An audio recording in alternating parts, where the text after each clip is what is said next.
And now, it's time for another Dice Tower review with Tom Vasel.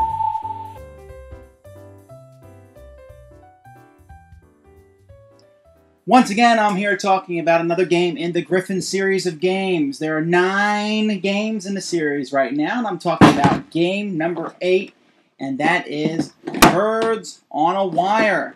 Now, if you look carefully at the artwork on the front of this box, it reminds me of that digital short that Pixar did a while ago about the one big bird landing on a wire between a bunch of little birds, blah, blah, blah. But it really has nothing to do with that, but still, it's interesting, and the theme here is an interesting one, although you may run into debates about exactly how birds get electrocuted on wires. I have heard of such things happening in gaming groups. Bird on a Wire is interesting because it actually comes with 2 rule sets. You have your basic rules and then your advanced rules. Interestingly enough, the family game or the basic game rules, I think they're fun. They're very enjoyable. The advanced game rules, it's okay, but the scoring doesn't make sense remotely thematically. So, while I like these games, and I like the basic game, and I don't really care for this one, doesn't really matter because, hey, you only need 1 set of rules to play a game anyway, right? Let's look at the games. Each player has a player board. These are the player boards in front of them, showing where their birds may come to rest. And then there's a general board in the middle with some lightning bolts on it. A bunch of bird tokens are thrown into a bag and mixed up at the beginning of the game. When it's your turn, you simply reach into the bag and pull out a tile showing a bird. And if you want that bird, you can put them in any of the spots on your player board. If you don't want them, you can put them on this board and draw again, but then you must take the second tile. When you place a tile, as I said before, you can place it anywhere you want. And what you're trying to do is you're trying to place tiles that match one of 3 different criteria. So let me put some tiles here on the board, and I'll show you the 3 different criteria that the game is trying to get. And we're going to be looking at the columns here. In the first column here, you can see that I have 3 birds, all of the same color, but 3 different shapes. That's fine. They have one common characteristic. Birds are either blue, green, or red, and they're either fat, tall, or small. And so here, they're 3 different shapes, but all the same color. That's allowable. In the next row, they're completely different. 3 different shapes and 3 different colors. That's also scoring. And then in the last row, the last column, we see 3 of the same shape and same color, which is also allowable. You could score across too. You can even get 4 if you want, but none of these rows will score. See, here I have 3 different colors, but they're only 2 of the shapes. Here I have 2 of the same shape and 2 of the same color, but don't have a third. Here I have all 3 different colors, but 2 of them are the same shape, so none of the rows would score. But here I would score 9 points, 3 for each column, because I have the scoring correctly.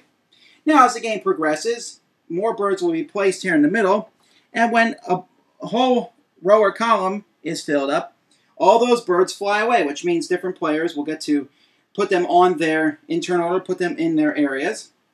And then the player who initiated that gets a lightning bolt, which they can play later to make a row on either their column or someone else's, their board or someone else's board fly away.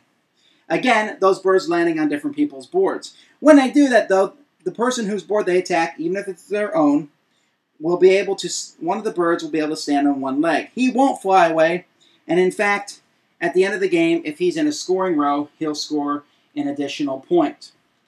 And so, once one player's board is filled, the game ends, and everyone counts up their points. Whoever has the most points wins. The advanced scoring is very similar in how the game is played. It's just that the scoring is differently. And I'm not going to get into the exact rules of the advanced game, but let me show you how scoring works, just to show why I'm not a huge fan of it.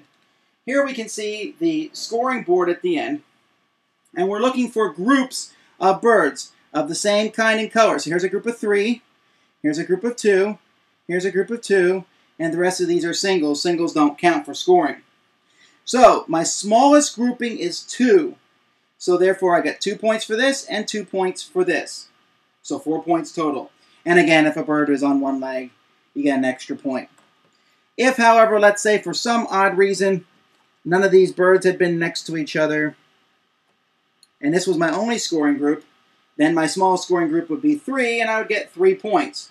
If you managed to have two groups that were two groups of 3, you would get 3 points for each and 6 points, and so on and so forth. So obviously getting a large group together and that being your only group is the best way. In fact, if you ever get 6 together, which must happen once in a blue moon, you'll automatically win the game. This is convoluted, and it makes sense from a scoring perspective, I guess, but it doesn't make any sense thematically. Kids, they're the kind of people who I want to play this game with, have absolutely no clue on how all that works and fits together, so I don't really want to play the advanced game much at all.